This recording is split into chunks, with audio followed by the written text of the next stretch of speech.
প্রিয় শিক্ষার্থী, আসসালামু আলাইকুম। আশা করি তোমরা ভালো আছো। আজকে আমরা যথারীতি অর্থনীতি প্রথম পত্রের দ্বিতীয় অধ্যায় ভোক্তা ও উৎপাদকের আচরণ, এই অধ্যায়ের প্রথম দিকে আমাদের কিছু বিষয় পড়ার বাকি ছিল। উপযোগ থেকে আমাদের 2টি ক্লাস লাগবে উপযোগের অংশটুকু শেষ করতে। আজকে প্রথম ক্লাস, এর পরের ক্লাসে আমি উপযোগের অংশটুকু শেষ করে দেব এবং তোমাদের প্রত্যেক পরীক্ষাতেই এই উপযোগ থেকেই একটি প্রশ্ন পরীক্ষায় পাবে এবং খুব গুরুত্বপূর্ণ প্রশ্ন, এবং এইখান থেকে ফুল মার্কসই পাওয়া যায়।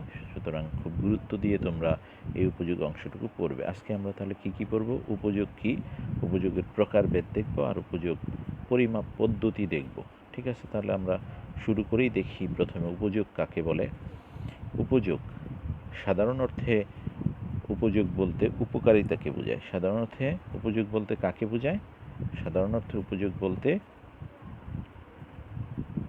উপকারিতাকে বোঝায়। সাধারণ অর্থে উপযোগ বলতে কাকে বোঝায়? উপকারিতাকে বোঝায়। তাহলে এইটুকু আমরা বলতে পারি উপকারিতাকে বোঝায়। এর সাথে আরও কয়েকটা শব্দকে আমরা বলতে পারি উপকারিতাকে সাথে বলতে পারি। সাধারণত উপযোগ বলতে উপকারিতাকে, ভালো লাগাকে আমরা উপযোগ হিসাবে অভিহিত করতে পারি। কিন্তু অর্থনীতিতে উপযোগ বলতে কোনো দ্রব্য ও সেবার ওই বিশেষ গুণকে বোঝায়। বিশেষ গুণকে বোঝায়। তাহলে গুণ কি, এটা আমরা একটু পরে দেখছি। যার দ্বারা মানুষের বিশেষ অভাব মেটানো সম্ভব হয়। কার অভাব? মানুষের অভাব মেটানো সম্ভব হয়। তাহলে কোনো দ্রব্যের একটা গুণ থাকবে, যেই গুণটা দ্বারা মানুষের কি হবে? কোনো অভাব পূরণ হবে। এই যদি অভাব পূরণ হয় তাহলে আমরা বলবো যে ওই দ্রব্যটার উপযোগ আছে। যেমন ধরো টিউবওয়েলের পানি, তুমি যদি টিউবওয়েলের পানি পিপাসা লাগছে ওই সময় খাও, তাহলে তৃষ্ণাটা মিটে যাবে, পিপাসাটা মিটে যাবে, আর থাকবে না তোমার বুকের মধ্যে, মুখের মধ্যে, জিহ্বার মধ্যে পিপাসার সেই ভাবটা আর থাকবে না। কিন্তু তোমাকে যদি তখন সমুদ্রের লবণাক্ত পানি দেওয়া হয়, তাহলে কিন্তু তোমার মুখে দিয়ে কিন্তু তুমি ওই পানি ফেলে দেবে, আর খাইতে পারবে না, তোমার পিপাসা কিন্তু থেকেই যাবে। তার মানে সমুদ্রের পানির বিশেষ গুণটা নাই, যেইটা তোমার এই পিপাসাকে মিটাতে পারবে, তৃষ্ণাকে পরিতৃপ্ত করতে পারবে। কিন্তু টিউবওয়েলের পানির একটা বিশেষ গুণ আছে। সেটাই বলছে যে কোনো দ্রব্যের বিশেষ একটা গুণ, যেই গুণটা মানুষের অভাব পূরণ করতে পারে। তাহলে টিউবওয়েলের পানিতে এই বিশেষ গুণ আছে, তাহলে আমরা বলবো এই এই বিশেষ গুণটাই হচ্ছে কি টিউবওয়েলের পানির উপযোগ। অর্থাৎ কোনো দ্রব্যের যে অভাব মেটানোর ক্ষমতা, এই পানি তোমার অভাব মেটাচ্ছে তৃষ্ণার, এইটাকে আমরা উপযোগ বলতে পারি। উপকারিতাকে, ভালো লাগাকে, টিউবওয়েলের পানি তোমার ভালো লাগে, হ্যাঁ, অন্য ক্ষেত্রে ভালো লাগার শব্দটা ব্যবহার হয়, সেটা আমরা দেখব একটু পরেই, দেখি কীরকম হয়। তাহলে আমরা যদি বলে উপযোগ কী, তাহলে আমরা এই কথাটুকু বলতে পারি, অর্থনীতিতে উপযোগ বলতে কোনো দ্রব্য বা সেবা বিশেষ গুণকে বোঝায়। এমসিকিউ কিন্তু আসতে পারে, কীকে বোঝায়? গুণকে বোঝায়, এটা আসতে পারে। আর মানুষের কি করতে পারে? অভাব মেটাতে পারে। আর সাধারণ অর্থে বললে উপযোগ বলতে উপকারিতাকে, ভালো লাগাকে বোঝায়। ঠিক আছে, তাহলে আমরা এইটুকু উপযোগ শুনলাম। উপযোগের পরে এখন আমরা দেখি যে উপযোগ সম্পর্কে কোন কোন অর্থনীতিবিদরা কারা কি বলছে। যদি এটা আমরা দেখি, এইখানে দেখো অনেকের কথাই বলা আছে।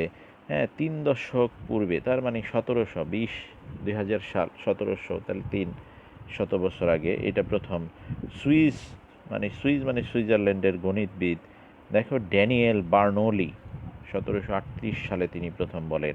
তারপরে ইংরেজ দার্শনিক জেরেমি বেনথাম উনি বলেন। তারপরে দেখো ওনার জন্ম মৃত্যু সাল দেওয়া আছে। এরপরে অর্থনীতিবিদ গোসেন, ওনার পুরো নামটা হচ্ছে হারম্যান হেনরিজ গোসেন, উনি এইটা সম্পর্কে কথা বলেন। তারপরে দেখো জ্যাবন্স বলেন, তারপরে ওয়ালরাস বলেন, মার্শাল, খুব গুরুত্বপূর্ণ। হ্যাঁ, পরবর্তীকালে Edgeworth, Pareto, Hicks, Allen, PS Samuelson, অনেকগুলো নাম। এরা প্রত্যেকেই বিখ্যাত অর্থনীতিবিদ। এরা প্রত্যেকেই এই তত্ত্বটাকে মডিফাই করা, উন্নয়ন সাধনের জন্য অবদান রাখে। তবে মার্শাল হচ্ছে আমরা যা পড়ব এইখানে মার্শালের যেই অবদান, মার্শাল যে অ্যাঙ্গিকে ব্যাখ্যা করছে, সেইটা নিয়ে আমরা এই ইন্টারমিডিয়েট লেভেলে পড়ব এবং খুবই গুরুত্বপূর্ণ, চমৎকারভাবে উনি ব্যাখ্যা করেন। এইখানে দেখো মেয়ার্সের মতো অধ্যাপক, সে বলছে এই একই কথা, বিশেষ গুণ মানুষের অভাব পূরণ করতে পারে। আগে যেটা আমরা পড়ে আসলাম, এই জিনিসগুলো আমরা জানলাম এইখান থেকে, কার কার অবদান আছে, এই নামগুলো তোমরা মুখস্থ করে নিতে পারো। তারপরে দেখো এইখানে কিছু উদাহরণ দিছে, চাল, গম, খাদ্যবস্তু। চাল কি মানুষের অভাব পূরণ করতে পারে? পারে না। হ্যাঁ, রান্না করলে খাবার, চাল ভেজে খাওয়া যায়, ভাত গম রুটি করে খাওয়া যায়, যে কোনো খাদ্য, অন্ন বস্ত্র, ঘরবাড়ি, বৃষ্টি ঝড় আসলে বোঝা যায় ঘরবাড়ি, বই খাতা তোমার পড়া বা কোনো কিছু খোঁজার, হ্যাঁ, ডিকশনারি তোমার শব্দের অর্থ খোঁজার অভাব পূরণ করছে, এরকম প্রত্যেকটা এগুলো মানুষের অভাব মেটাই থাকে। এছাড়া শিক্ষক, হ্যাঁ, এই যে আমি পড়াচ্ছি এটা সহজ হয়ে যাচ্ছে, উপকার হচ্ছে, কিন্তু তোমার অভাব মিটতেছে, তারপরে ভালো লাগতেছে, হ্যাঁ, ডাক্তার, হ্যাঁ, অসুখ হলে, উকিল, মামলা মোকদ্দমায় পড়লে সে উকিল মামলা মোকদ্দমা থেকে রক্ষা করে, গায়ক, মন খারাপ গান শুনলে তাহলে মন খারাপ ভালো হয়ে যাচ্ছে, এই যে ভালো লাগার তৈরি হচ্ছে, এগুলো প্রত্যেকটাই মানুষের অভাব পূরণ করে।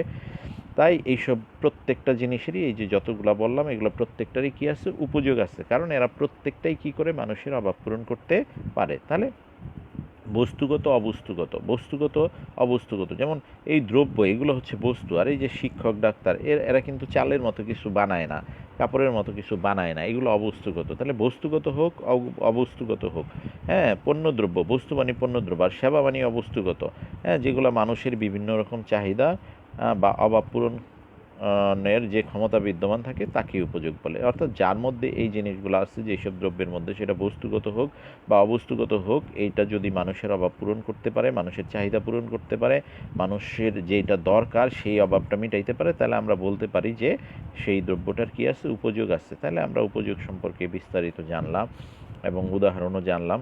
এরকম তুমি নিজের থেকে যে কোনো, তুমি এরকম নিজের থেকে যে কোনো বিষয়ের হচ্ছে উপযোগ খুঁজতে চেষ্টা করবা, যে কোনো একটা দ্রব্য থেকে, সেটা তুমি রিকশায় যাচ্ছ, তোমার বাড়ির রাস্তা, তোমার গাছের আম ফল, এগুলোর থেকে তুমি এগুলো খুঁজতে চেষ্টা করবা, দেখবা যদি এর মধ্যে থেকে তৃপ্তি পাও তাহলে সেটার উপযোগ আছে। আর যদি দেখো যে না এরকম তোমার কোনো উপকার আসে না, তাহলে বুঝবা যে তোমার কাছে সেটার উপযোগ নাই। তাহলে এইবার আমরা পড়বো, আমরা বলছিলাম যে পেছনে মার্শালের কথা, মার্শাল খুব গুরুত্বপূর্ণ অবদান রাখছে। তাহলে আমরা মার্শালের ভাষায় মার্শাল উপযোগকে পরিমাপের, অর্থাৎ উপযোগ, এই যে ভালো লাগা মানে তুমি ভাত খাইলা কতটুকু ভালো লাগলো, এটা এই আমরা সাধারণত বলি, যেমন আমি একটা যদি গল্প বলি, তোমার বাসায় কাঁঠাল নিয়ে আসলো তোমার বাবা, তাহলে তুমি কাঁঠালটা খাওয়ার পরে তুমি কিন্তু এইভাবে বলো খুব ভালো লাগছে, তারপরে বলো ভালো লাগছে, মোটামুটি ভালো, না ভালো লাগে নাই, এইভাবেই আমরা প্রকাশ করি। এই যে প্রকাশ করি এইটা এই প্রকাশের জিনিস, এটা কিন্তু উপযোগ মাপতেছি, খুব ভালো মানে অনেক বেশি একটা ব্যাপার বলতেছো, আর ভালো, হ্যাঁ ভালো, একটু কম, তার চাইতে কম, মোটামুটি চলে, আর একটু কম, না খারাপ, ভালো না, পচা, ভালো না। তাহলে এই যে তুমি ভালো লাগার কিন্তু পরিমাপ করতেছ, এই যে এই বিষয়টা, এইটা হচ্ছে উপযোগের পরিমাপ করা, এইটা এক ধরনের পরিমাপ, ভালো কম ভালো দিয়ে, হ্যাঁ, এটার মাত্রাটা তুমি বুঝাচ্ছ। মার্শাল বলছে এইভাবে একটা পরিমাপ করা যায়। মার্শাল আরও একটা ব্যাপার বলছে, সেটা বলছে হচ্ছে সংখ্যা দ্বারা, বলছে হ্যাঁ, ধরো আমি যদি বলি, ধরো তুমিও দাওয়াত খাইতে গেছো, আমিও গেছি, আবার একজন লোক যে বছরে একদিন দাওয়াত খায় না, গরুর মাংস খায় না, মুরগির রোস্ট খায় না, সেও দাওয়াত খাইতে গেছে, তো রান্না টান্না খুব ভালো হয় নাই, তো এখন যে আর বাড়িতে দাওয়াত, তা সে জিজ্ঞেস করতেছে তোমাকে কেমন হয়েছে, তুমি খারাপ হইলে তো মুখে মুখে বলতে পারবে না, বললা যে না ভালোই হয়েছে, আমাকে জিজ্ঞেস করছে, আমি বললাম, না ভালোই হয়েছে, রিক্সাওয়ালাকেও জিজ্ঞেস করছে, বলছে না ভালোই হয়েছে, ভালোই, তিনজনই ভালোই হয়েছে বললাম, কিন্তু ভেতরে ভেতরে কিন্তু রিক্সাওয়ালারটা হইলো বেশি ভালো লাগছে, সে যা পাইছে তাই খেয়েছে, খুব ভালো লাগছে, তোমার আমার কিন্তু তার চাইতে কম ভালো লাগছে, কিন্তু মুখে মুখে কিন্তু তিনজনই সমান। মার্শাল দেখলো যে এইভাবে মুখের কথায় তো প্যাঁচ লেগে যায়, মুখে বলছে একটা, ভিতরে আরেকটা, এই জন্য একটা মার্কিং সিস্টেমে যাওয়া দরকার। মার্কিং, যেমন ওই রিক্সাওয়ালাকে বললে বলতো না 100 হয়েছে, তার মানে খুব ভালো, তোমাকে বললে তুমি হয়তো বলতাম 90, আমি বলতাম 80, তাহলে ভালো লাগার মাত্রাটা কিন্তু মাপা যায় তো ঠিকভাবে, যে বাবুর্চি কত ভালো রান্না করছে বা তার বাড়ির রান্নাটা কত ভালো হয়েছে। মার্শাল এই ধরনের প্যাচের ব্যাপারগুলো চিন্তা করে বলছে যে না, উপযোগকে আমরা সংখ্যায় পরিমাপ করতে পারি। কিভাবে? এই দেখো এখানে বলছে সংখ্যায়, কার্ডিনাল, এই জিনিসটাও মুখস্থ করতে হবে। কার্ডিনাল মেজারমেন্ট কি? কার্ডিনাল মেজারমেন্ট, এটা মনে রাখতে হবে। মার্শাল দুইভাবে ভাগ করছে, একটা বলছে সংখ্যাগত, আরেকটা বলছে পর্যায়গত। একটা বলছে সংখ্যাগত, আরেকটা কি পর্যায়গত। তাহলে সংখ্যাগত মানে তুমি কোনো জিনিস ভোগ করে খেয়ে তোমাকে সংখ্যায় বলতে হবে কত ভালো লাগছে। যেমন আমি আরও এটার আরেকটা উদাহরণ দিই, ধরো তোমার আব্বা কমলা নিয়ে আসছে বাসায়, সন্ধ্যার সময় নিয়ে এসা তোমাকে এই বছরের প্রথম কমলা নিয়ে আসছে, তোমাকে একটা কমলা দিল হাতে, তুমি খাইলা, খাওয়ার পর তোমার আব্বা জিজ্ঞেস করলো কেমন লাগছে, তুমি বললা খুব ভালো লাগছে। তোমার আব্বা বললো না এইসব চলবে না, তুমি আমাকে ইয়েতে বলো, হ্যাঁ 5-এর মধ্যে মার্কিং করো। তুমি বললা না এর চাইতেও তো ভালো হয়, ঠিক আছে যাও 5-এর মধ্যে 4। তাহলে এটা বছরের প্রথম কমলা খাইছো, খুব ভালো লাগছে, এবারে জিহ্বায় পানি পড়ে যায়, এরকম অবস্থা। এর পরেরটাই কিন্তু আরেকটু কম ভালো লাগবে, তোমার আব্বা তোমাকে আরেকটা কমলা দিল, তুমি এইটা খাইলা, খাওয়ার পর বললো আচ্ছা এইটা কেমন লাগছে বলো, আগেরটা চাইতে এটা কিন্তু একটু জিহ্বায় মনে একটু টানবে কম, একটু ভালো কম লাগবে, স্বাদ ওই একই রকমের হইলো, যেহেতু মনটা ভরে গেছে, জিহ্বাটা ভরে গেছে, আত্মাটা একটু ভরে গেছে, এই কারণে কিন্তু একটু কম ভালো লাগবে। তাহলে তুমি বললা যে না এটা 5-এর মধ্যে 3, অর্থাৎ আরেকটা দিলে 2, আরেকটা দিলে 1, আরেকটা দিলে 0, আরেকটা দিলে একবারে পেট ভরে নাক পর্যন্ত গলা পর্যন্ত ভরে গেছে, তখন এটা খাইলে হয়তো বমি হবে বা পেট খারাপ হবে, এটা তোমার নেগেটিভে চলে যাবে, আরও খারাপের দিকে যাবে। এইরকম বিষয়টা মার্শাল এইভাবে বুঝাইছে যে কোনো দ্রব্য খেয়ে এরকম সংখ্যায় সংখ্যায় ভালো লাগাটা বলতে হবে, মার্কিং করতে হবে। 5-এর মধ্যে না করে তুমি 100-তেও করতে পারো, 100-র মধ্যে 80, 90 এইভাবে দিয়ে তুমি মার্কিং করতে পারো। মার্শাল বলছে যে উপযুক্ত সংখ্যায় মাপতে হবে, তাহলে ঝামেলা থাকবে না। কে কত ভালো মন্দ বলছে সংখ্যায় বললে এটা ব্যবধানটা বোঝা যায়। হ্যাঁ, একজন বলছে 40, আরেকজন বলছে 80, তাহলে কত গুণ বেশি, হ্যাঁ কত বেশি অনুপাতেও বের করা যায়। তাহলে এই যে এই সংখ্যাবাচক পরিমাপ, এইটার সংজ্ঞা বইতে যা আছে থাকুক, আমি যেটা বলি এটা তুমি লিখে নেবা। উপযুক্তকে যখন সংখ্যায় পরিমাপ করা হয় তখন তাকে বলা হয় সংখ্যাবাচক পরিমাপ। উপযোগকে যখন সংখ্যায় পরিমাপ করা হয় তখন তাকে বলা হয় কি সংখ্যাবাচক বা সংখ্যাগত পরিমাপ। যেমন দেখো এই যে বলছে এইখানে উপযোগকে সংখ্যা দ্বারা পরিমাপ করা সম্ভব, সাধারণত 1, 2, 3 এইভাবে সংখ্যা বলছে, 80, 90, 100 অর্থাৎ সংখ্যা, ঠিক আছে। একে অনুপাত হিসাবে প্রকাশ করা যায়। আমি কিন্তু বলছি যে আমি কমলা খেয়ে বললাম 80, তুমি বললা 40, তাহলে এই দুইজনের ব্যবধান কি দ্বিগুণ, কিন্তু অনুপাত হিসাবে দ্বিগুণ অনুপাত এইরকম বলা যায়, ঠিক আছে। এরকম হ্যাঁ, বিভিন্ন পণ্যের মধ্যে উপযোগের মধ্যে তুলনার উদ্দেশ্য, আমার সাথে তোমার উপযোগের তুলনা করা গেল, দ্বিগুণ প্রায় এরকম দ্বিগুণ, তাহলে এই বিষয়গুলো এইখান থেকে পাওয়া যায়। হ্যাঁ, তাহলে এইখানে দেখো কোনো একটি সময় একটি দ্রব্যের বিভিন্ন একক থেকে প্রাপ্ত উপযোগের যোগফলকে মোট উপযোগ বলে বা নির্ণয় করা যায়। ধরো তোমার আব্বা তোমাকে প্রথম কমলা দিছে, বলছে 5-এর মধ্যে মার্কিং করো, তুমি খেয়ে বলছো এটা 4 দেওয়া যায়, 4, এত একবারে সর্বশ্রেষ্ঠ ভালো তো না, এই জন্য 1 কেটে নিলা। হ্যাঁ, পরে যখন আরেকটা দিল খাইতে, এই যে তোমার তো স্বাদ জিহ্বার ইয়েটা একটু ইয়ে হয়ে গেছে, এই জন্য পরেরটা আরেকটু খারাপ লাগবে, কম ভালো লাগবে। প্রথম খাইতে একবারে জিহ্বায় লোল পড়ে যায়, এরকম একটা অবস্থা, খুব ভালো লাগে, পরেরটা আরেকটু কম ভালো লাগে, এইটাই স্বাভাবিক, পরেরটা আরেকটু কম, আর সেটা কমলা হোক লিচু হোক, এই যে বিষয়টা, এই ভালো লাগা কমতে থাকে। তাহলে প্রথমটায় 4, পরেরটায় 3, তাহলে দুইটা মিলে কত হইলো 7, পরে আরেকটা দিলে ওইটাই যদি 2 হয় তাহলে কত হইলো 9। তাহলে এই যে 3টা থেকে তুমি যোগ করলে যতগুলা ভিন্ন ভিন্ন একক খাইলা তুমি, এগুলার থেকে যে উপযোগ পাইলা, এটার যোগফল যেটা হয় সেটাকে বলা হয় মোট উপযোগ। দেখো এটাই বলছে, হ্যাঁ, কোনো নির্দিষ্ট সময় একটি দ্রব্যের বিভিন্ন একক থেকে প্রাপ্ত উপযোগকে যোগ করে মোট উপযোগ নির্ণয় করা হয়। তাহলে যদি তোমার এরকম আসে মোট উপযোগকে, একটু পরে আমরা দেখব মোট উপযোগ, তাহলে বলবা একটা দ্রব্যের বিভিন্ন একক ভোগ করলে তার থেকে যে উপযোগ পাওয়া যায় তার যোগফলকে বলা হয় মোট উপযোগ। আর এটা কিন্তু এমসিকিউ রেডি, যে উপযোগের একক কি বা উপযোগকে কীভাবে পরিমাপ করা হয়। উপযোগের একক হচ্ছে ইউটিল, ইউটিল, ইউটিল, ইউটিল।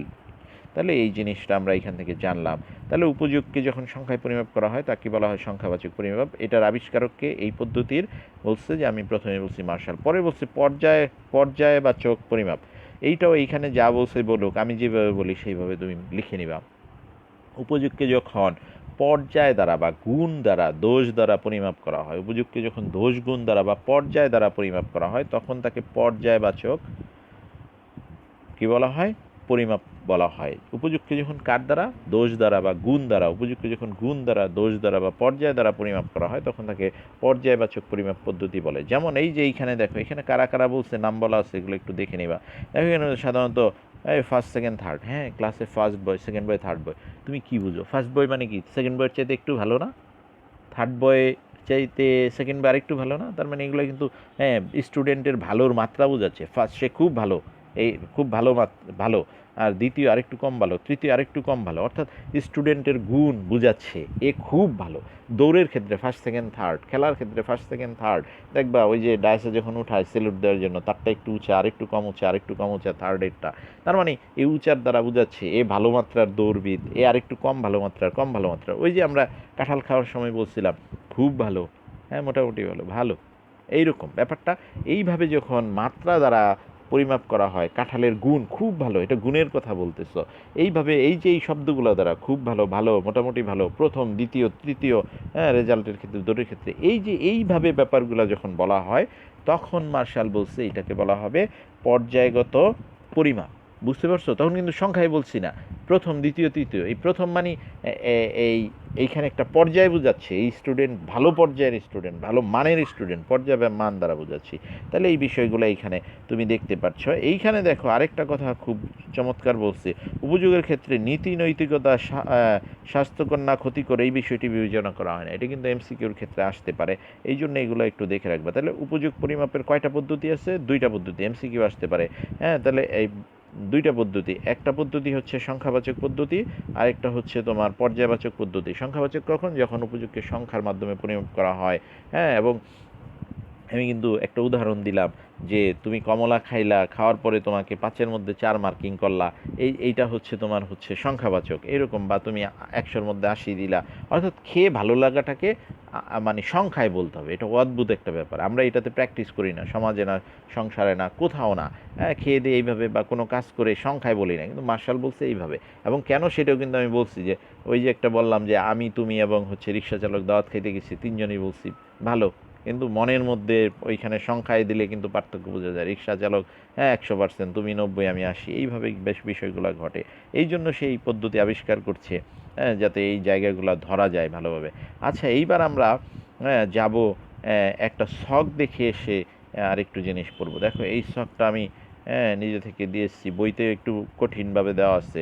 তাহলে তুমি যদি এইখান থেকে দেখো, দেখো আমি ধরো তোমাকে 6টা কমলা লেবু তোমার আব্বা খাইতে দিচ্ছে। কয়টা কমলা লেবু? 6টা। এবং 5-এর মধ্যে মার্কিং করতে বলছে। এই ছকটা পড়লে আমরা কি কি দেখো, ধনাত্মক, শূন্য, ঋণাত্মক প্রান্তিক উপযোগ কাকে বলে সেটা জানতে পারবো। মোট প্রান্তিক উপযোগের পার্থক্য খুব ইম্পর্টেন্ট জিনিস, সেটা জানতে পারবো। আর ঋণাত্মক, শূন্য, ধনাত্মক রেখে আসা দুইটা পেজের মধ্যে এগুলো আছে, সেটা আমরা জানতে পারবো। এটা খুব মনোযোগ দিয়ে শুনবা। দেখো, হ্যাঁ, আমরা 5-এর মধ্যে মার্কিং করবো। 5-এর মধ্যে ধরো তোমার আব্বা কমলা নিয়ে আসছে, তোমাকে প্রথম কমলা লেবু দিল, তোমাকে বললো যে এখনই খাও, এক বসায় তুমি সব এই 6টা কমলা লেবু খাবা। দিল, আজকের নিয়ে আসছে বছরের প্রথম কমলা লেবু। হ্যাঁ, একবারে মৌ মৌ গন্ধ নাকে যাচ্ছে এবং জিহ্বাতে পানি চলে আসছে খাওয়ার জন্যে। তুমি খাইলা, খাওয়ার পর তোমার আব্বা বলল মার্শালের পদ্ধতিতে অ্যান্সার দিবা। মার্শালের যে সংখ্যাবাচক পদ্ধতি আছে, হ্যাঁ, কার্ডিনাল ইউটিলিটি মেজারমেন্ট, সেইভাবে অ্যান্সার দিবা। কার্ডিনাল মানে সংখ্যায় বলতে হবে। তোমাকে বললো যে 5-এর মধ্যে এটা কেমন টেস্ট হয়েছে বলো। তুমি বললাম ভালোই আনছো, কমলাটা মিষ্টি আছে, কিন্তু এর চাইতে ভালো কমলা আছে, 5-এ 5 দেওয়া যাবে না। বলছে তোমার যেইটা মন চাই দাও। তুমি দিলা 4। কত দিলা? 4। ঠিক আছে, এই যে 4 দিলা, এইটাকে আমরা ধরে নেই এটা একটা এই প্রান্তিক উপযোগ একটা জিনিস, মোট উপযোগ। এটা প্রান্তিক মোট পরে আমরা দেখছি। প্রথম একটাই যেহেতু খাইছো, এইটা ধরলাম প্রান্তিক 4 এবং মোটও কত? 4। হ্যাঁ, কারণ একটাই খাইছো, দুইটা খেলে নাই যোগ করতা। আচ্ছা, তারপরে তোমার দ্বিতীয় কমলা এটা খাওয়া শেষ হলেই দিল। যেহেতু প্রথমটা খাওয়ার পরে একটু জিহ্বার স্বাদ, পেটের স্বাদ, এগুলা হ্যাঁ চোখের স্বাদ সব মিটে আসছে, যে একটু জিনিস একের পর এক খাইলে ভালো লাগা কমে, তাহলে সেইটা ধরে নিলাম আমরা 3 প্রান্তিক। এইবার আমি প্রান্তিকটা একটু পরে বুঝাইতে পারবো। দেখো, এই 4 আর 3 যোগ করলে কত হয়? 4 আর 3 যোগ করলে 7 হয়। এটা 4-এ 4 ছিল, যেহেতু আগে যোগ করার কিছু নেই। 4 আর 3 কত? যোগফল কত? 4 আর 3 যোগ 7 হয়। এরপরে তোমাকে আরেকটা কমলা দিল, দুইটা খাওয়ার পর একটু আরও কমে গেছে ভালো লাগা, এটা থেকে তুমি 2 পাইলা। 3-এর পরে 2, তুমি বলতে পারো স্যার আড়াই পাইতে পারে, আড়াই দেও, আড়াই দিয়েই যোগ করো। আমি পূর্ণ সংখ্যা দিছি বোঝানোর সুবিধার জন্য। হ্যাঁ, তাহলে দেখো এই 3টা এবার যোগ করো, 3টা যোগ করলে 9 হয়। অথবা এই সাথে সাথে আগে তো 2টার যোগফল 7 করা আছে, 2 যোগ করো তাহলে 9 হয়। এরকম পরে চতুর্থ খাইলা, এই 2-এর পরে আরও কমে গেছে, সেটা 1 হইলে এই 9-এর সাথে 1 যোগ করো 10 হয়, বা এই সবকটা যোগ করো 10 হয়। তারপরে তোমার পঞ্চম কমলা লেবু খাইতে যে তুমি না আব্বু আর খাবো না, একবারে গলা পর্যন্ত ভরে গেছে, আর মজা লাগছে না, ভাল লাগছে না। তাহলে এইটার থেকে তুমি কোনো তৃপ্তিই পাবা না, এটা থেকে কোনো তুমি তৃপ্তিই পাবা না। তাহলে 0, হ্যাঁ, 0 যোগ করলে 10ই থাকছে। এরপরে তোমাকে বললো যে না এই একটা সেটা নষ্ট হবে, এটাও খাইয়া ফেলা। তুমি খাইলা, চাবাই টাবাই কোনো রকম খাইলা, রস ঠিক মতো খাইলা, বললা যে এটা খেলে পেটের সুখ হবে, বাথরুমে পাতলা পায়খানা হবে, দৌড়াইতে হবে। এই দেখো এটাকে -1 দিছে, মাইনাস, অর্থাৎ তোমার ভালো লাগা মাইনাস হয়ে গেছে, খারাপ, এটা খাইলে আরও খারাপ লাগা শুরু হবে। তাহলে এইখানে 10 থেকে এই যে 1 মাইনাস হয়ে গেলে 9 হচ্ছে। হ্যাঁ, এই জিনিসটা এইখানে এই শখটা এইভাবে বুঝলাম আমরা। আমাদের এরকম একটা অবস্থায় নিতে হবে, এরকম থেকে আসবে, শূন্যতে আসবে, তারপরে মাইনাসে যাবে, এরকম একটা বানাইতে হবে। তুমি যদি এই 4-এর বদলে 6 থেকে শুরু করো তাহলে কমলা কিন্তু আরও বেশি খাইতে হবে মাইনাসে যাওয়া পর্যন্ত। তোমার ইচ্ছা মতো তুমি এখানে যদি 3 থেকে ধরো তাহলে কমলা আরও কম খাইলেই মাইনাস মান পেয়ে যাবা। তাহলে এইরকম একটা ব্যাপার। এইবার আমি যাচ্ছি যে হ্যাঁ, এই ছকটায় আমরা আরেকটু জিনিস দেখে যাব। ওই যে উপরে লেখা আছে আমার প্রান্তিক এবং হচ্ছে কি বলে শূন্য, এই যে প্রান্তিক কি আছে ধনাত্মক, শূন্য এবং ঋণাত্মক প্রান্তিক উপযোগ। হ্যাঁ, আগে প্রান্তিকটা কি সেটা উপযুক্ত পড়ছি। হ্যাঁ, ভালো লাগাকে উপযোগ বলে, যেই কোনো দ্রব্য থেকে যে উপকার পাওয়া যায় সেটা আমরা পড়ছি। এখন প্রান্তিক ধারণাটা আমরা পড়ি। দেখো, যখন প্রথম কমলা লেবু খাই, মোট কয়টা খাইছি তাহলে কমলা? আমি আগের ঘটনা বাদ, ধরো তুমি প্রথম একটা কমলাই খাইছো, এই নিচেরগুলা খাওয়ার কোনো গল্প নাই, এগুলা খাওয়ার গল্প নাই। তোমার আব্বা এসে তোমার একটা কমলা দিচ্ছে, একটাই খাইছো, তাহলে তুমি মোট কয়টা খাইছো? একটা। এখন একটা, তাহলে এই একটাই মোট, এই একটাই প্রান্তিক। কিন্তু তোমার আব্বা যদি তারপর তোমাকে আরেকটা কমলা লেবু দেয়, তাহলে এখন নতুন করে কয়টা কমলা খেলে? দুইটা। তাহলে এই মোট হচ্ছে দুইটা। আর এই ক্ষেত্রে এই সর্বশেষটা, প্রথমটার পরে দ্বিতীয়টা, এইটা হচ্ছে এখন সর্বশেষ। দুইটা যখন খাইছো তখন সর্বশেষ, 2 নম্বরটা সর্বশেষ, বা শেষটা হচ্ছে 2 নম্বরটা। এই শেষ উপযোগ থেকে যে উপযোগ পাওয়া যায় তাকে বলা হয় প্রান্তিক উপযোগ। তাহলে প্রথমটা থেকে পাইছিল 4, দ্বিতীয়টা থেকে পাইছো 3, তাহলে এই 3কে বলা হয় সর্বশেষটা থেকে পাওয়া অংশ, এইটাই হচ্ছে প্রান্তিক উপযোগ। তাহলে আমরা বলতে পারি সর্বশেষ একক থেকে যেই উপযোগ, ভোক্তা যেই সর্বশেষ একক ভোগ করে তার থেকে যে উপযোগ পাওয়া যায় তাকে প্রান্তিক উপযোগ বলে। অথবা আমরা বলতে পারি মোট উপযোগ, সর্বশেষ একক খেলে মোট উপযোগ যতটুক বাড়ে। দেখো, প্রথম একক থেকে মোট উপযোগ কত ছিল? 4, আর 2 নম্বরটা খাওয়ার পর হয়েছে কত? 7। তাহলে এই 4 এবং 7-এর মধ্যে কত বাড়ছে?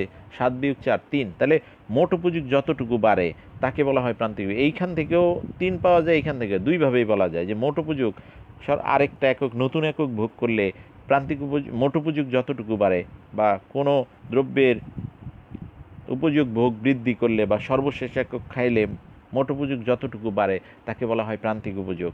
অথবা আমরা বলতে পারি যে সর্বশেষ একক ভোগ করে যে উপযোগ পাওয়া যায় তাকে বলা হয় প্রান্তিক উপযোগ। সর্বশেষ একক থেকেও 3, এখানে বিয়োগ করলেও 3, তাহলে এরকম আমরা বলতে পারি।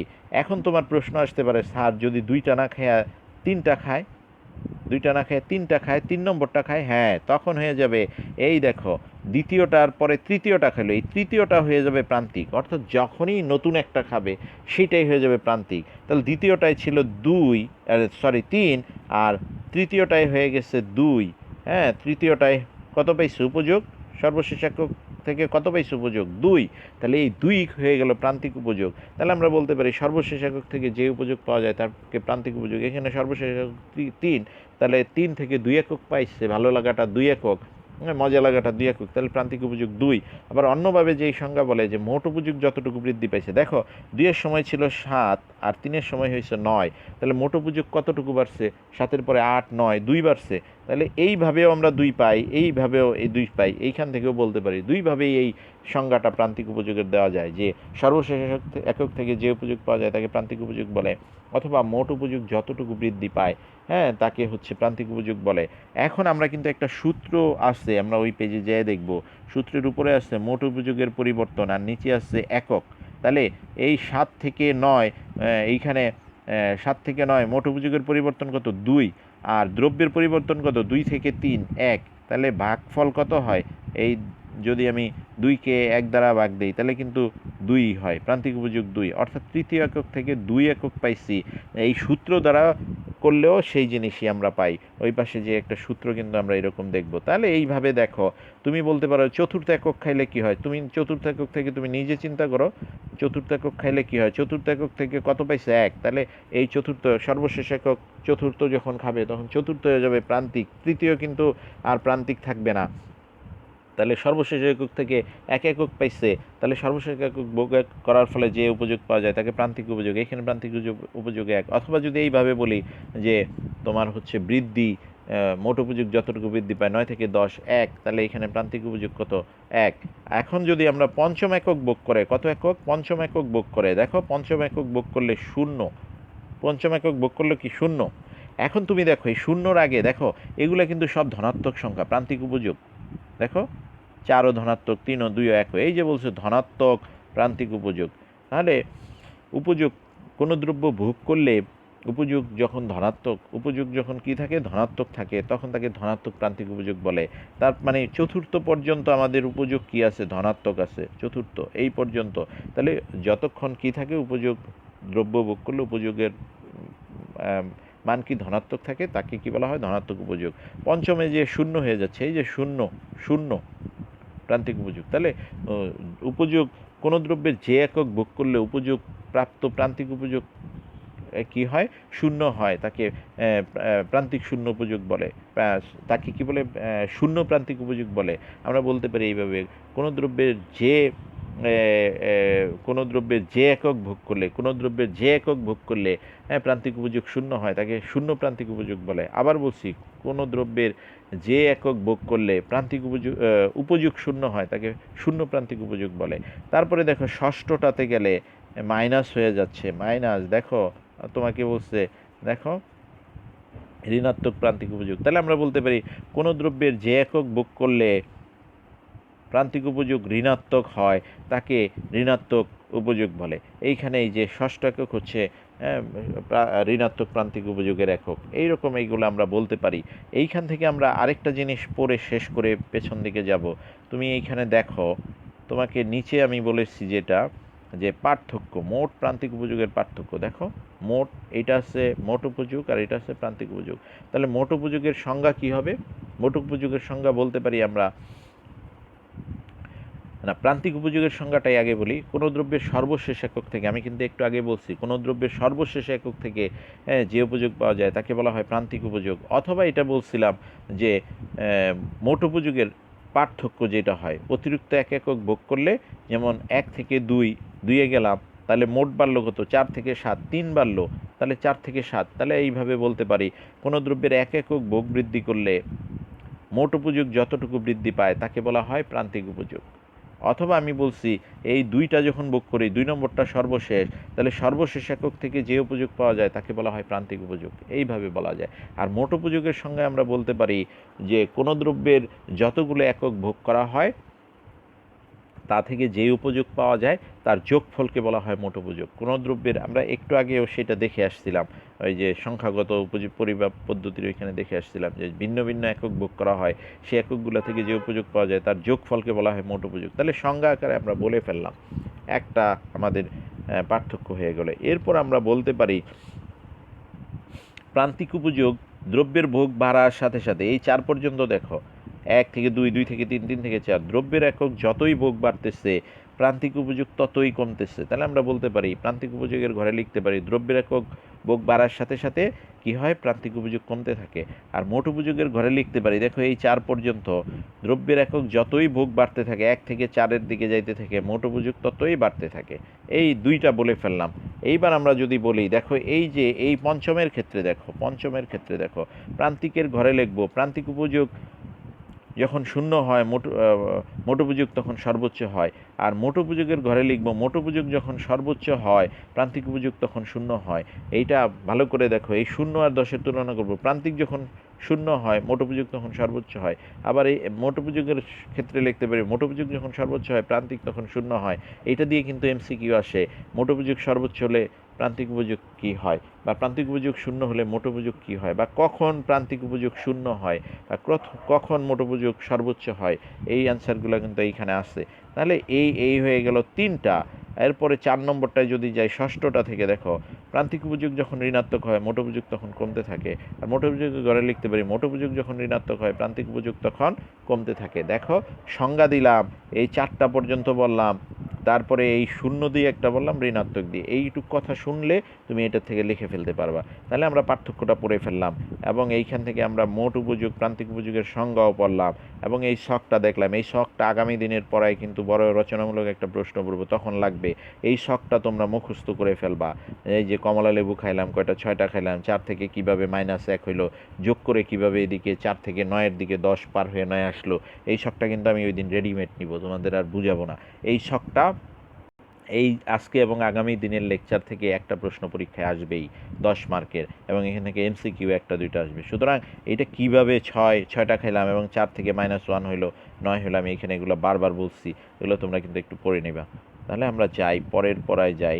তাহলে আমরা আগের দিকে একটু যাই, দেখি আমরা কি বলছে এইখানে। দেখো, হ্যাঁ, এই যে বলছে প্রাথমিক উপযোগ। প্রাথমিক উপযোগ কি?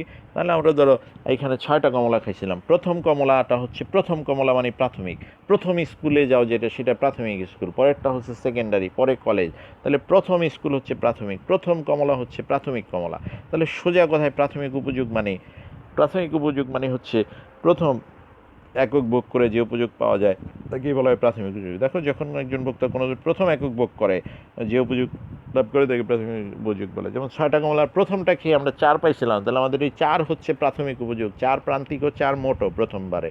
ঠিক আছে, এই কথাই এইখানে বলছে। দেখো, রুটি মিষ্টি দিয়ে উদাহরণ দিছে, তুমি কমলা দিয়ে দিবা যে প্রথম কমলা খেয়ে যে পরিমাণ উপযোগ পাওয়া যায় তাকে প্রাথমিক উপযোগ বলে। ধরি যদি প্রথম কমলা খেয়ে 4 ইউটিল উপযোগ পায়, ইউটিল হচ্ছে একক, তাহলে তুমি বলবা 4 ইউটিল উপযোগ পায়, তাহলে এই 4ই হচ্ছে প্রাথমিক উপযোগ। এবার প্রান্তিক কিন্তু আমরা ওইখানে ছকের মধ্যে বলে আসছি, সর্বশেষ একক ভোগ করে যে উপযোগ পাওয়া যায় তাকে বলা হয় প্রান্তিক উপযোগ। প্রথমটায় 4 পাইছিল, দ্বিতীয়টায় পাইছিল 3, তাহলে দ্বিতীয়টা 2টা খাইলে, কোনো ব্যক্তি যখন 2টা কমলাই খায় তখন 2 হচ্ছে তার সর্বশেষ। প্রথমটায় 4 পাইছে, দ্বিতীয়টায় 3 পাইছে, তাহলে 3ই হচ্ছে তার সর্বশেষ। তাহলে এই 3 কিন্তু হচ্ছে এই সর্বশেষ, এবং এইটাই তার প্রান্তিক উপযোগ। অথবা আমরা এই বিয়োগ করে দেখাইছিলাম 4 এবং 7-এর মধ্যে, ছকের মধ্যে। ছকটা তুমি আগে লিখে নিবা, এটা দেখার সময় একটা কাগজে স্টপ করে শোনা, লিখে নিয়ে তারপরে দেখবা 4 ছিল 7 হয়েছে, তাহলে উপযোগ মোট বৃদ্ধি পাইছে। 4 আর 7-এর পার্থক্য 3। তাহলে এইভাবেও বলতে পারি, মোট কোনো দ্রব্যের এক একক ভোগ বাড়াইলে মোট উপযোগ যতটুকু বাড়ে, 4 থেকে 7 হয়েছে, 3 বাড়ছে, এইটাকে বলা হয় প্রান্তিক উপযোগ। এইভাবেও বলা যায়, কিন্তু এইখানে সেইভাবেই বলছে। তাহলে আমরা সেইভাবে বলতে পারি।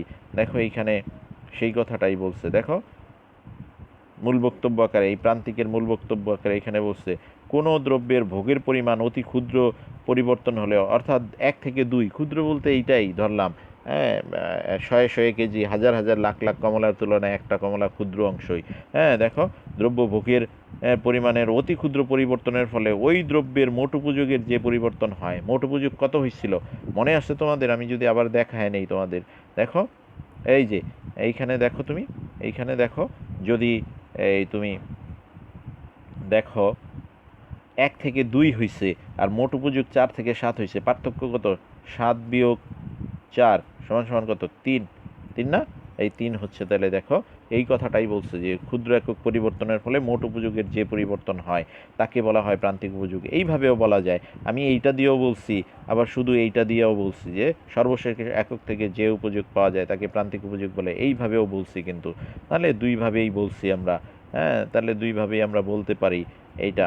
তাহলে এইটা আমরা পড়ে ফেললাম এইখান থেকে যে প্রান্তিক উপযোগ কাকে বলে। প্রান্তিক উপযোগ আমাদের পড়া হইলো। তাহলে আমরা প্রান্তিক উপযোগ পড়ে ফেললাম। মূল বক্তব্য বলতে প্রান্তিক উপযোগ কাকে বলে সেটাই এইখানে বুঝাইছে। তাহলে আমরা এইভাবে পড়ে ফেলছি। এইবার যে আমরা পরে দেখি আরও কি বলছে। এই যে একটা দেখো, এইখানে একটা গাণিতিক বিষয় দিচ্ছে, এটা কিন্তু আমি বলছি তোমাদেরকে। এই যে দেখো, মোট উপযোগের পরিবর্তন। তাহলে আমাদের 4 আর হচ্ছে 7 বিয়োগ করলে কত হয়েছিল? 3। আর দ্রব্যভোগের পরিবর্তন কত হয়েছে? 1 থেকে 2 হয়েছিল, তার মানে কত? 1। তাহলে এই দুইটার ভাগফল কত? 3। তাহলে প্রান্তিক উপযোগ তো আমরা এমনি পাইছিলাম 3 হয়, এখন সূত্রের মাধ্যমেও কইরা দেখলাম যে আমরা এটা কত হয়? 3 হয়। তাহলে তুমি এই সূত্রটা মুখস্থ রাখতে পারো, মোট উপযোগের পরিবর্তন বা দ্রব্যের ভোগের পরিবর্তন। এই যে এই সাইনটা কিন্তু পরিবর্তনের সাইন, এই যে ড্যাল, এই যে ত্রিভুজের মতো চিহ্নটা, এটাকে বলে ড্যাল। এটাকে বলে পরিবর্তনের, বাংলা পরিবর্তন শব্দটার জন্য এই চিহ্নটা ব্যবহার করা হয়। হ্যাঁ, এই যে ইউটিলিটি, উপযোগের ইংরেজি হলো ইউটিলিটি, ইউটিলিটির হচ্ছে ইউ। আর দ্রব্য ভোগের পরিবর্তনের জন্য এখানে ড্যাল, এবং দ্রব্যকে এক্স দ্বারা চিহ্নিত করা হয়েছে। এই বিষয়টা এখানে এইভাবে দেখাইছে। তাহলে এইটা আমরা দেখে ফেললাম। এইবার আমরা যাই, আমাদের পড়া প্রায় শেষের দিকে চলে আসছি, খুব বেশি পড়ার নাই। এখন প্রান্তিক উপযোগের দেখো এইখানে প্রকারভেদ দিচ্ছে। প্রান্তিক উপযোগের প্রকারভেদ আমরা কিন্তু এইখানে দেখে আসছি। দেখো, বলছে কি ধনাত্মক প্রান্তিক উপযোগ। হ্যাঁ, আমাদের 4 পর্যন্ত কিন্তু প্রান্তিক উপযোগ ছিল 4 3 2 1। দেখো, 4 3 2 1 আমাদের ছিল 4 3 2 1। ওই ছকের মধ্যে প্রান্তিকে আমাদের কিন্তু এইটা ছিল। হ্যাঁ, marginal utility, MU, marginal utility. প্রান্তিকের হচ্ছে ইংরেজি হচ্ছে মার্জিনাল ইউটিলিটি। তাহলে দেখো ধনাত্মক। দেখো, 1 2 3 4 এই 4 একক পর্যন্ত 4 3 2 1 ছিল আমাদের ছকের মধ্যে। যদি তুমি দেখো যখন কোনো একটি দ্রব্য ভোগের মাধ্যমে মোট উপযোগ বৃদ্ধি পায় তখন প্রান্তিক উপযোগ ধনাত্মক হয়। এইটা ওরা দিছে এইভাবে, প্রান্তিক উপযোগের সংজ্ঞা কে দিয়ে দিচ্ছে। আমরা কিন্তু এইভাবে না দিয়ে আমরা এইভাবে দিতে পারি। দেখো ওরা বলছে কি, যখন কোনো একটি দ্রব্যে এইখানে যখন কোনো একটি দ্রব্য ভোগের মাধ্যমে মোট উপযোগ বৃদ্ধি পায়, দেখো আমরা একটু এইখানে ফিরে যাই। দেখো এই ছকে দেখো এই 4 পর্যন্ত দেখো মোট উপযোগ বাড়তেছে। দেখো যতক্ষণ দ্রব্য ভোগ করলে মোট উপযোগ বাড়ে, 4 থেকে 7, 7 থেকে 9, 9 থেকে 10 হয়েছে। অর্থাৎ যতক্ষণ দ্রব্য ভোগ করলে মোট উপযোগ বাড়তে থাকে তাকে বলা হয় কি, তাকে বলা হয় ধনাত্মক প্রান্তিক উপযোগ। এই তাহলে 4 পর্যন্ত হলো ধনাত্মক প্রান্তিক উপযোগ। অথবা আমরা বলতে পারি যতক্ষণ দ্রব্য ভোগ করলে প্রান্তিক উপযোগ ধনাত্মক হয়, এই যে 1 পর্যন্ত যতক্ষণ ধনাত্মক হয়, অর্থাৎ দ্রব্য ভোগ বাড়াইতে থাকলে যতক্ষণ প্রান্তিক উপযোগ ধনাত্মক হয় তাকে বলা হয় ধনাত্মক প্রান্তিক উপযোগ। এইভাবেও বলতে পারি। আবার বইতে যেভাবে বলছে সেইভাবে বলতে পারি, দ্রব্য ভোগ করতে থাকলে যতক্ষণ পর্যন্ত প্রান্তিক উপযোগ মোট উপযোগ দ্রব্য ভোগ করতে থাকলে যতক্ষণ পর্যন্ত মোট উপযোগ বাড়তে থাকে, দেখো এই 4 পর্যন্ত বাড়তে থাকছে, এই অবস্থাকে বলা হয় কি ধনাত্মক প্রান্তিক উপযোগ। তাহলে এইটুকু আমরা যদি এইখানে দেখি, তাহলে আমরা যদি আগের জায়গায় ফিরে যাই, দেখি এইখানে কি বলছে, আবার দেখি দেখি ইয়ের ক্ষেত্রে কি বলছে, ধনাত্মক প্রান্তিকের পরে ঋণাত্মকে কি বলছে বা শূন্যতে কি বলছে। দেখো এইখানে শূন্য বলছে, শূন্য যখন কোনো একটি দ্রব্যের অতিরিক্ত একক ভোগের মাধ্যমে যদি প্রান্তিক উপযোগের পরিবর্তন মোট উপযোগের পরিবর্তন না ঘটে, যখন কোনো একটি দ্রব্যের অতিরিক্ত একক ভোগ করার ফলে মোট উপযোগের পরিবর্তন না ঘটে, স্থির থাকে, তখন প্রান্তিক উপযোগ শূন্য হয়। সেটাই তো। দেখি আমরা আবার ফিরে যাই, দেখি ওই ছকে যাই। দেখো এই চতুর্থতে মোট উপযোগ ছিল 10, এরপরে আরও একটা একক ভোগ বাড়ানোর ফলে মোট উপযোগের কোনো পরিবর্তন হয় নাই, 10 থেকে 10ই আছে। অর্থাৎ দ্রব্যের ভোগ 1 একক বাড়ালেও মোট উপযোগের যদি কোনো পরিবর্তন না হয় বা স্থির থাকে, তখন ওই এককটাকে বলা হয় কি স্থির বা শূন্য প্রান্তিক উপযোগ। ওই উপযোগের অবস্থাকে বলা হয় স্থির বা প্রান্তিক উপযোগ। এইভাবে আমরা সংজ্ঞাটা দিতে পারি বই থেকে। আবার আমি যেভাবে বলি সেইভাবে বলতে পারো যে দ্রব্যভোগের যে একক থেকে প্রান্তিক উপযোগ শূন্য পাওয়া যায়, দ্রব্যের যে একক ভোগ থেকে কোনো উপযোগ পাওয়া যায় না বা উপযোগ শূন্য পাওয়া যায়, এইভাবে বলতে পারো। কিন্তু দ্রব্যের একক ভোগের যে একক থেকে কি পাওয়া যায়, কোনো প্রান্তিক উপযোগ পাওয়া যায় না বা উপযোগের পরিমাণ শূন্য হয়, তখন তাকে বলা হয় শূন্য প্রান্তিক উপযোগ। এইভাবে বলতে পারো। আর ঋণাত্মকের ক্ষেত্রে দেখো, ঋণাত্মককে একটু পরে যে ওইখানে দেখবে, এইখান থেকে পড়ে যায়, তাহলে আমরা বলতে পারি দ্রব্যের যে একক ভোগের ফলে মোট উপযোগ কমতে থাকে। দেখো 10 থেকে 9 হয়ে গেছে, কমতে থাকে। তাহলে এই জায়গাটা আমরা কি বলতে পারি, দ্রব্যের যে একক ভোগের ফলে মোট উপযোগ কমতে থাকে, 10 থেকে 9 হয়ে যায়, তাকে বলা হয় ঋণাত্মক প্রান্তিক উপযোগ। এইভাবে বলতে পারি। বা আমি যেভাবে বলি সেইভাবে বলতে পারো। এটা বইয়ের ভাষায় বলছে। আমি যেভাবে বলি যে দ্রব্যের যে একক ভোগের ফলে প্রান্তিক উপযোগ কি হয়, ঋণাত্মক হয় বা প্রান্তিক উপযোগ কমতে থাকে, তাকে বলা হয় ঋণাত্মক প্রান্তিক উপযোগ। তুমি এইভাবেও বলতে পারো। তাহলে দেখো আমরা এই ছকটা যদি মনে রাখি, তাহলে আমাদের এগুলো সব বুঝতে আমাদের সহজ হয়। সব কিছু। দেখি আমরা এবার ওইখানে চলে যাই। দেখো এই যে এইখানে বলছে যে শূন্য প্রান্তিক উপযোগ, দেখো সেই কথাই বলছে কিন্তু তোমার অতিরিক্ত একক, অর্থাৎ যখন তুমি এই 4 থেকে 5 একক পঞ্চম একক ভোগ করো, তখন কিন্তু মোট উপযোগ 10 থেকে 10ই থাকে, স্থির থাকে, পরিবর্তন হয় না। আবার আমি যদি প্রান্তিক দিয়ে বলি যে প্রান্তিক উপযোগ শূন্য হয়, বাড়ে না, বা কোনো প্রান্তিক উপযোগ পাওয়া যায় না, তখন তাকে বলা হয় শূন্য প্রান্তিক উপযোগ। সেভাবে বলা যায়। আর এইখানে দেখো ঋণাত্মকের ক্ষেত্রে কি বলছে, কোনো দ্রব্যের ভোগের মাধ্যমে সর্বোচ্চ উপযোগ বা সন্তুষ্টি লাভের পর আরও অধিক একক ভোগ করতে থাকলে, অর্থাৎ 5-এর পরে যখন 6 অধিক ভোগ করলাম আরও 1 একক, তখন প্রান্তিক উপযোগ ঋণাত্মক হয়। অর্থাৎ সর্বোচ্চ হয়ে গেছে আমার 10।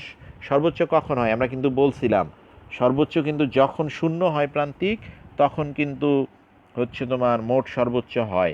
আবার একটু আমি ঘুরে আসি। সর্বোচ্চ দেখো এখানে কিন্তু 2বার আছে 10। এই যে চতুর্থর ক্ষেত্রেও 10 আছে, আবার পঞ্চমের ক্ষেত্রেও 10 আছে। চতুর্থর এই 10 কিন্তু সর্বোচ্চ না। যখন প্রান্তিক শূন্য হয় তখনই সর্বোচ্চ হয়।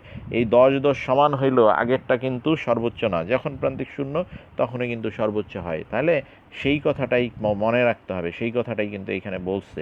হ্যাঁ, সেই কথাটাই কিন্তু এখানে বলছে। দেখো, সেই কথাটাই কিন্তু বলছে। দেখো তুমি কাকে বলে সর্বোচ্চ,